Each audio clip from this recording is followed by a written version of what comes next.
సజావుగా ప్రజల సహకారంతో అప్లికేషన్లు పెట్టుకుంటూ వాళ్ళ అర్హత ప్రకారంగా పథకాలు ఇవ్వమని అడుగుతా ఉన్నారు. ఎక్కడ కూడా ఒకటో అరో కావలసుకొని కొంత రాద్ధాంతం చేసే ప్రయత్నం చేసినా వెంటనే ప్రభుత్వం పక్షాన అధికారులు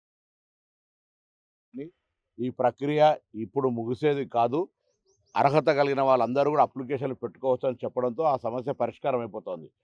రాజకీయం చేయాలనుకునేవాడు ఎప్పుడు రాజకీయం చేస్తాడు? 10 సంవత్సరాల రేషన్ కార్డులు ఇవ్వలేదు, డబుల్ బెడ్రూమ్ల పేరు మీద ఇల్లు కట్టలే, దాని తర్వాత ఉపాధి భూమి లేని హామీ వాళ్ళకి ఏమి ఇవ్వలే.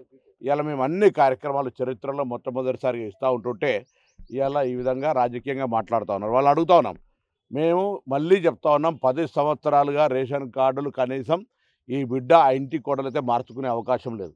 కుటుంబాలు వేరుపడి వేరువేరు కుటుంబాలైతే రేషన్ కార్డు తీసుకునే పరిస్థితి లేదు.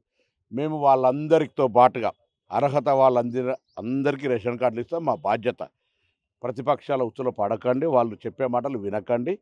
మేము ఇవ్వనప్పుడు మీరు తప్పకుండా నిరసన చెప్పి అడిగే హక్కు మీకుంది. అర్హత కలిగిన వాళ్ళందరికీ ఇల్లు ఇస్తాం. సపోజ్ మేము నియోజకవర్గాన్ని 3,500 ఇస్తున్నాం, 10,000 వచ్చారనుకో సెకండ్ ఇయర్ ఇస్తాం. ఇది కనీసం వాళ్ళైతే 3,500 ఇల్లు కాదు, ఇలా కరీంనగర్ శాసనసభ నియోజకవర్గం తీసుకో, ఎవరికైనా డబుల్ బెడ్రూమ్ పుట్టిందా?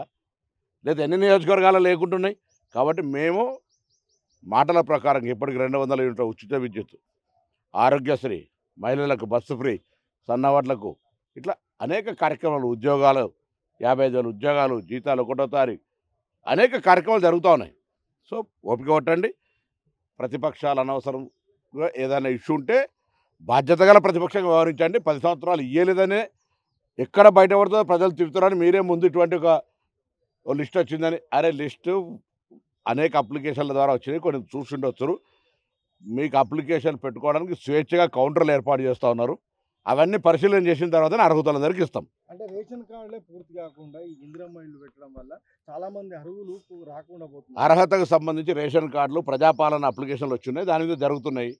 అవి జరుగుతున్న వెరిఫికేషన్ జరగనియండి. నీకు దాని లోపల లేదు పేరు, అప్లికేషన్ పెట్టుకో, అది కూడా వెరిఫికేషన్ అవుతుంది. ఎందుకు దాన్ని అనవసరమైన ఇష్యూ చేస్తున్నారు అనేది నేను అడుగుతాను. మేము మళ్ళీ చెప్తాను, తెలంగాణ యావత్ ప్రజలకు అర్హత కలిగిన వాళ్ళందరికీ ఇందిరమ్మ ఇల్లు 5 లక్షలు, ఎస్సీలకు 6 లక్షలు రేషన్ కార్డులు ఇవ్వబడతాయి. ఎవరెన్ని చెప్పినా విశ్వసించకండి.